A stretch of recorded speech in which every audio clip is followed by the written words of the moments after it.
Hello everyone, welcome back to 9th classes and this is Naishri. आशा करती हूँ कि आप सभी लोग अपने घरों में बिल्कुल सुरक्षित होंगे। आज के इस लेक्चर में हम फैट को कवर करने वाले हैं। आइए देखते हैं। सबसे पहले जानते हैं कि आपका फैट होता क्या है। अगर मैं फैट की बात करूं तो जब वशीय अम्ल प्लस ग्लिसरॉल मिलते हैं, तब आपके एस्टर या लिपिड का निर्माण होता है। किसका? एस्टर या लिपिड का निर्माण होता है। लेकिन इस एस्टर या लिपिड में आपको एक चीज़ याद रखना है कि इस एस्टर या लिपिड को हम वसा कब कहते हैं, क्योंकि इसी एस्टर या लिपिड को हम वसा भी कहते हैं और इसी एस्टर या लिपिड को हम तेल की भी संज्ञा देते हैं। तो कब हम इसको वसा कहेंगे, कब हम इसको तेल की संज्ञा देंगे, इस चीज़ को आइए समझते हैं। अगर ये आपका एस्टर 20 डिग्री सेल्सियस तापमान पर आपका ठोस अवस्था में होता है, यानी कि सॉलिड स्टेट में होता है, तब हम इसे वसा नाम देंगे। और जब ये आपका एस्टर 20 डिग्री सेल्सियस तापमान पर द्रव अवस्था में होता है, तब हम इसे तेल नाम देते हैं। तो आपने देखा कि इस एस्टर को हम वसा नाम कब देंगे और इस एस्टर को हम तेल नाम कब देंगे। तो यहाँ पर देखिए मैंने लिखा हुआ एस्टर लिपिड जब 20 डिग्री सेल्सियस तापमान पर अगर ठोस अवस्था में है तो इसे हम वसा नाम देते हैं, और जब 20 डिग्री सेल्सियस तापमान पर यह द्रव अवस्था में है तो हम इसे तेल नाम देते हैं। आपको एक चीज़ क्लियर हुई सबसे पहला कि आपके वशीय अम्ल प्लस ग्लिसरॉल के मिलने से एस्टर का निर्माण होता है, लिपिड का निर्माण होता है। इस एस्टर या लिपिड को हम वसा भी कहते हैं, इस एस्टर या लिपिड को हम तेल भी कहते हैं। वसा हम कब कहते हैं? जब 20 डिग्री सेल्सियस तापमान पर ये ठोस अवस्था में होता है। तेल हम कब कहते हैं? जब 20 डिग्री सेल्सियस तापमान पर ये आपकी द्रव अवस्था में हो। अब हम आगे फैक्ट्स पर चलते हैं, जिसमें हमारा सबसे पहला है कि हमारे शरीर में दैनिक आवश्यकता कितनी होती है। जैसे मैंने आपको पिछले लेक्चर में बताया था कि हमारे शरीर को प्रोटीन की पर डे कितनी आवश्यकता होती है, तो मैंने बताया था 80 to 90 ग्राम्स पर डे आपके बॉडी को प्रोटीन की आवश्यकता होती है। लेकिन अगर मैं वसा की बात करूं तो वसा आपको कितना ग्राम पर डे चाहिए होता है? तो पर डे हमारी बॉडी को 60 ग्राम वसा की आवश्यकता होती है। कितने ग्राम? 60 ग्राम जो वसा है, 60 ग्राम वसा की आपकी बॉडी को आवश्यकता होती है। इस चीज़ को आपको याद रखना है। 1 ग्राम आपके जो वसा है इससे 9.3 किलो कैलोरी ऊर्जा मिलती है। कितनी? 9.3 किलो कैलोरी ऊर्जा मिलती है, और हमारे शरीर को वसा से 30% ऊर्जा मिलती है। अब यहाँ पर देखिए बहुत बड़ा पॉइंट निकल के आता है, वो ये निकल के आता है कि मैम 1 ग्राम आपका जो कार्बोहाइड्रेट था इससे हमें 4.2 किलो कैलोरी ऊर्जा मिल रही थी। कितनी? 4.2 किलो कैलोरी ऊर्जा मिल रही थी, लेकिन फिर भी ये हमारे शरीर को 70% ऊर्जा दे रहा था, है ना। मैंने आप लोगों को कार्बोहाइड्रेट वाले टॉपिक में पढ़ाया है कि 1 ग्राम कार्बोहाइड्रेट से हमारे शरीर को 4.2 किलो कैलोरी ऊर्जा मिलती है, और वो हमारे शरीर में 70% ऊर्जा प्रदान करने का काम करते हैं। और यहाँ पर देखिए कि 1 ग्राम फैट 9.3 किलो कैलोरी ऊर्जा दे रहा है, फिर भी ये 30% ही ऊर्जा दे रहा है। ऐसा क्यों? ये तो बहुत बड़ा भेदभाव हो गया, है ना। तो इसका कारण ये है कि जो फैट होते हैं, जो वसा होते हैं, ये जल में आपके कैसे होते हैं? जल में आघुलनशील होते हैं।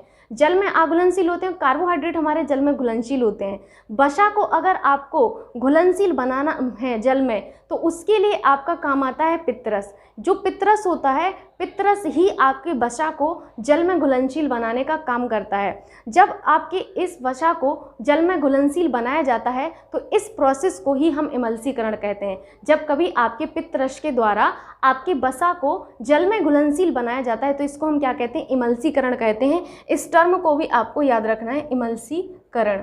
ठीक है, इमल्सीकरण। ठीक, इमल्सी, इस चीज़ को मैं एक बार फिर से लिख देती हूँ।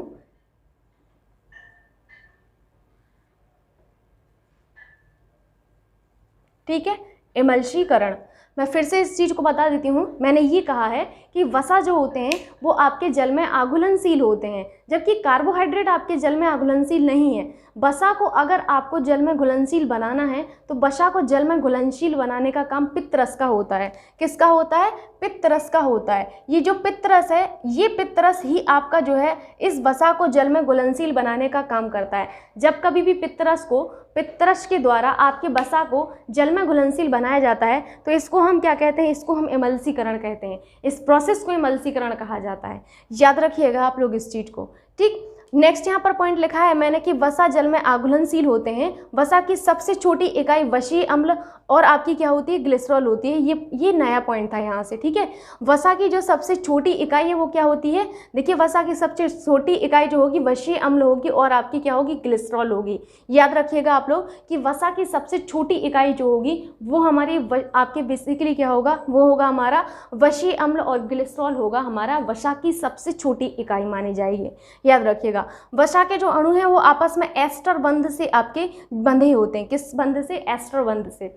जैसे मैंने आपको बताया था ग्लूकोज के अणु ग्लाइकोसिडिक बंध से बंधे होते हैं, ऐसे ही आपको यहाँ पर याद रखना है कि वसा के अणु आपस में एस्टर बंध जो होते हैं इनसे बंधे होते हैं, ठीक है। अगर मैं वसा के प्रकार की बात करूँ तो वसा दो प्रकार के होते हैं। सबसे पहला होता है आपका संतृप्त वसा और दूसरा होता है आपका असंतृप्त वसा। क्या होता है, एक होता है संतृप्त वसा और दूसरा होता है आपका असंतृप्त वसा। अगर मैं संतृप्त वसा की बात करूं तो संतृप्त वसा के उपयोग से हानिकारक आपका जो कोलेस्ट्रॉल है एलडीएल ये बढ़ता है। एलडीएल यानी कि लिपो डेंसिटी आपका लिपोप्रोटीन, ठीक है, लो डेंसिटी लिपोप्रोटीन, सॉरी, ठीक है। तो इस चीज़ को आपको याद रखना है कि आपके जो संतृप्त वसा हैं इस संतृप्त वसा के उपयोग से आपका एलडीएल जो आपका बेसिकली कोलेस्ट्रॉल है, कोलेस्ट्रॉल जो है एलडीएल ये बढ़ता है। ये एक हानिकारक कोलेस्ट्रॉल होता है और इसके बढ़ने से होता क्या है, हमारी जो रक्त वाहिनियाँ हैं इन रक्त वाहिनियों में आपका जो है एलडीएल ये जमा हो जाता है और रक्त प्रवाह को आपका बेसिकली कम कर देता है। आप सोचकर देखिए कि ये कितना हानिकारक है हमारी बॉडी के लिए।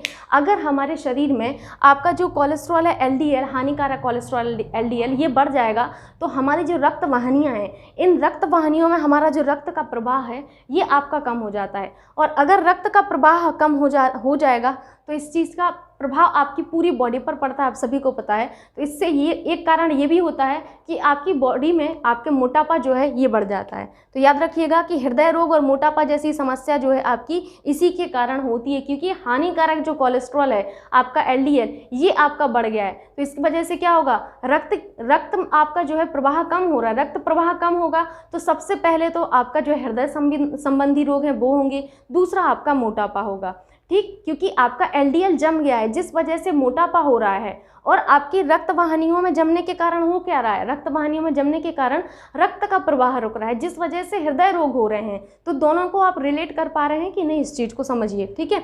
अगर मैं बात करूं कि संतृप्त वसा आपका किस में होता है तो संतृप्त वसा आपके मांस में होता है, चर्बी में होता है, घी में होता है, अंडा में होता है, दूध में होता है, मक्खन में होता है। ये सब हमारे संतृप्त वसा के उदाहरण हैं।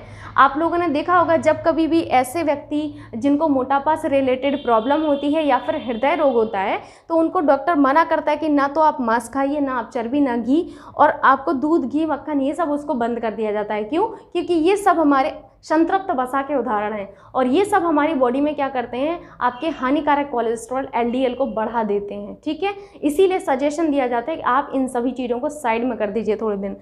नेक्स्ट होता है हमारा असंतृप्त वसा। असंतृप्त वसा, इसके उपयोग से एलडीएल हाई डेंसिटी लिपोप्रोटीन बढ़ता है जो कि हानिकारक कोलेस्ट्रॉल को कम करता है। तो ये तो देखिए अच्छा ही काम कर रहा है। ये बेसिकली क्या कर रहा है, हाई डेंसिटी आपके जो लिपोप्रोटीन है इसको बढ़ाता है जो कि हानिकारक जो कोलेस्ट्रॉल है इसको कम करता है। अब देखिए जब ये इतना अच्छा काम कर रहा है तो हमें ये भी जानना होगा कि संतृप्त वसा के एग्जाम्पल क्या है ताकि हम उनको कंज्यूम करना शुरू करें। तो यहाँ पर याद रखिएगा मछली हुआ, सोयाबीन हुआ, अलसी हुआ, सूरजमुखी हुआ, अरंडी हुआ, ये सब के सब हमारे एग्जाम्पल होते हैं आपके असंतृप्त वसा के। याद रखिएगा आप लोग, संतृप्त वसा में दूध, घी, मक्खन ये सब आते हैं, असंतृप्त में मछली, सोयाबीन, अलसी, सूरजमुखी, अरंडी ये सब आते हैं, ठीक है। नेक्स्ट होता है हमारे यहाँ पर वसा के स्रोत। आइए जानते हैं वसा के स्रोत क्या हैं। तो वसा के स्रोत में एक तो होते हैं जंतु वसा, दूसरे होते हैं वनस्पति वसा। एक तो हमें जंतुओं से प्राप्त होते हैं वसा, उनको हमने जंतु वसा कह दिया, और एक वसा जो हमें हमारे वनस्पतियों से प्राप्त होते हैं तो उनको हमने वनस्पति वसा कह दिया। जैसे जंतुओं से जो प्राप्त वसा है उसमें हमारा दूध आता है, घी आता है, मक्खन आता है, अंडा आता है, मांस आता है, मछली आता है और चर्बी आता है। अगर मैं वनस्पति वसा की बात करूं तो ताड़ आता है, नारियल आता है, आपका अलसी आता है, सूरजमुखी आता है, बादाम आता है, मूंगफली आता है, काजू और अखरोट। इस चीज़ को भी आपको याद रखना है कि वनस्पति वसा में हमारे ताड़, नारियल, अलसी, सूरजमुखी, बादाम, मूंगफली, काजू, अखरोट, इसी में आपका और क्या आएगा, इसी में आपके बेसिकली अलसी भी आ जाएगा, है ना। अलसी लिखा हुआ है, एक चीज़ और कुछ में से अरंडी आ जाएगा, अरंडी भी आपका इसमें ही आएगा, ठीक। तो ये आपको याद रखना है कि वसा के स्रोत क्या हैं और आपके वसा के प्रकार क्या हैं। नेक्स्ट होता है कि जब हमारे शरीर को आपके दैनिक जीवन में 60 ग्राम वसा की ज़रूरत पड़ ही रही है, तो आखिर ये हमारी बॉडी में ऐसा क्या काम कर रहा है जिस वजह से हमारी बॉडी को इसकी आवश्यकता पड़ रही है, ये भी हमें पता होना चाहिए कि आखिर ये ऐसा क्या काम कर रहा है। तो वसा के कार्यों में यहाँ पर सबसे पहले आपको याद रखना है कि ये हमारे शरीर का ताप नियंत्रित करता है। कैसे करता है ताप नियंत्रित? क्या ये एसी हमें देता है या फिर हमें सर्दियों में जाकर हमारा जो है वो जो रूम हीटर है वो देता है? नहीं। देखिए ऐसा होता है ना कि हमारी जो बॉडी है, हमारी त्वचा जो है, इस त्वचा के नीचे आपका एक बेसिकली एक वसा की आपकी एक परत होती है। ये जो वसा की परत है आपकी बॉडी के नीचे, ये आपका किस चीज़ का काम करती है? ये आपके बेसिकली ऊष्मा की कुचालक होती है। ऊष्मा की कुचालक होने के साथ ये आपका क्या करती है कि इंसुलेटर का काम करती है। इंसुलेटर का कार्य करते हुए ये एक विशेष कार्य करती है कि आपके शरीर के तापमान को नियंत्रित करती है, जिस वजह से कहा जाता है कि आपके शरीर का ताप नियंत्रित करने का काम वसा का होता है। तो यहाँ पर आपको समझ में आ गया होगा कि हमारी त्वचा के नीचे एक परत होती है। कौन सी परत होती है? जिसको हम कहते हैं आपकी वसा की परत। ये जो वसा की परत है हमारी बॉडी में बेसिकली एक ऊष्मा की कुचालक के रूप में काम करती है और इंसुलेटर का कार्य करती है। इंसुलेटर का कार्य करने की वजह से ये हमारे शरीर के ताप को नियंत्रित करती है, जिस वजह से कहा जाता है कि वसा हमारे शरीर के ताप को नियंत्रित करते हैं। नेक्स्ट है हमारा कोमल अंगों की सुरक्षा करता है। आपके शरीर में हृदय है, आपके शरीर में और भी अंग हैं, वृक्क हैं, इन सभी अंगों की बेसिकली सुरक्षा बहुत ज़रूरत होती है। क्यों? क्योंकि ये हमारे ऐसे अंग हैं जो बहुत ही ज़्यादा कोमल अंग होते हैं। तो इन कोमल अंगों की सुरक्षा करने के लिए कुछ तो ऐसा होना चाहिए जिस वजह से ये आपके कोमल अंग हैं जो बाहरी आघात है इससे बचे रहें। इसी वजह से आपका जो है हमें आपका जो है बेसिकली जो आपके कोमल अंग हैं, इन कोमल अंगों के ऊपर आपकी वसा की एक पतली सी परत रहती है। ये जो वसा की पतली सी परत है ये हमारे कोमल अंगों को किससे बाहरी आघात से बचाती है। तो इसीलिए कहा जाता है कि वसा जो है आपके कोमल अंगों की सुरक्षा करता है। कैसे करता है? मैंने आपको बताया। वसा आपके कोमल अंगों की सुरक्षा किस तरीके से करता है? आपके जो कोमल अंग है जैसे हृदय हुआ, वृक्क हुआ, इन सभी के चारों ओर आपकी एक वसा की पतली सी परत होती है और ये जो पतली सी परत है, यही एक पतली सी परत हमारे जो कोमल अंग हैं इन सभी अंगों को बाहरी आघातों से बचाती है, जिस कारण से कहा जाता है कि वसा जो है एक बहुत ही अच्छा कार्य करता है हमारे कोमल अंगों की सुरक्षा करने में। ठीक है। नेक्स्ट यहाँ पर देखिए ऊर्जा का उत्पादन करता है। जैसे कि मैंने आप सभी को बताया है कि हमारे शरीर को लगभग 30% ऊर्जा वसा से मिलती है और वहीं आपको मैं कल बता चुकी हूँ कि 70% ऊर्जा आपको कार्बोहाइड्रेट से मिलती है। ठीक है। नेक्स्ट आपको यहाँ पर पॉइंट लिखा हुआ है कि विटामिन के का अवशोषण करता है और आपके विटामिन ए, डी, ई, के का वसा में घुलनशील होते हैं। देखिए इस चीज़ को आपको याद रखना है कि आपका जो वसा है, वसा में आपके घुलनशील विटामिन जो होते हैं विटामिन ए, डी, ई के होते हैं कि नहीं? जो विटामिन ए, डी, ई के हैं, ध्यान से समझिएगा, बहुत इंपॉर्टेंट है। ये सिर्फ और सिर्फ आपके वसा में घुलनशील है। मानकर चलिए कि ये अगर वसा में घुलनशील ना होते तो आपके शरीर में इन विटामिन की कमी हो जाती। क्यों? क्योंकि जब ये वसा में घुलनशील नहीं है, क्योंकि ये वाटर में तो आपके घुलनशील होते नहीं हैं और वाटर में घुलनशील नहीं और वसा प्रेजेंट नहीं है। वसा अगर प्रेजेंट नहीं है तो विटामिन ए, डी, ई के नहीं घुल पाएंगे। विटामिन ए, डी, ई के नहीं घुल पाएंगे तो शरीर में विटामिन की कमी हो जाएगी। होगी कि नहीं? इस चीज़ को मैं फिर से समझाती हूँ। मैंने ये कहा है कि आपका जो वसा है, इस वसा में आपके vitamin A, vitamin D, vitamin E और विटामिन के, ये आपके 4 विटामिन ऐसे विटामिन हैं जो कि आपके फैट सॉल्युबल होते हैं, वसा में आपके घुलनशील होते हैं और जल में आपके अघुलनशील होते हैं। ठीक है। अब आपके शरीर में अगर वसा प्रेजेंट नहीं है, सोच कर देखिए इस चीज़ को, आपके शरीर में अगर वसा प्रेजेंट नहीं है, वसा के प्रेजेंट नहीं है, तो विटामिन ए, डी, ई के ये कभी घुल नहीं पाएंगे। जब ये घुल नहीं पाएंगे तो हमारे शरीर में ऑब्वियस सी बात है कि विटामिन ए, डी, ई के की कमी हो जाएगी। विटामिन ए, डी, ई के की कमी होगी तो तमाम तरीके के रोग होंगे। इसी वजह से आपका जो वसा है एक बहुत ही अच्छा कार्य करता है, इन सभी विटामिन का अवशोषण करता है, विटामिन ए का, विटामिन ए, डी का, विटामिन ई का और विटामिन के का। इस वजह से कहा जाता है कि आपका जो वसा है आपके विटामिन ए, डी, ई के का अवशोषण करता है। इस चीज़ को भी याद रखना है। और मैंने ये लास्ट पॉइंट लिखा है कि ये इसमें घुलनशील होते हैं। घुलनशील होने का मतलब यही है कि ये आपके जो हैं आपके वसा में घुल जाते हैं, जिस वजह से हमारी बॉडी को प्रॉपर जो आपके विटामिन हैं ये आपके मिलते रहते हैं। अगर ये घुलनशील नहीं होंगे तो हमारी बॉडी को विटामिन ही नहीं मिल पाएंगे, हमारी बॉडी के विटामिन की रिक्वायरमेंट ही नहीं हो पाएगी, है ना। क्यों? क्योंकि ये जल में तो घुलनशील ही नहीं है। तो कुछ तो ऐसा चाहिए जिसमें ये घुलनशील रहें। तो अभी आपको क्लियर हो गया होगा। मैं विश करती हूँ कि आपको ये लेक्चर पूरा समझ में आया होगा। आप सभी से रिक्वेस्ट है कि वीडियो को लाइक करना और अपने दोस्तों के साथ शेयर करना ना भूलिएगा। मिलते हैं नेक्स्ट लेक्चर में, तब तक के लिए जय हिंद।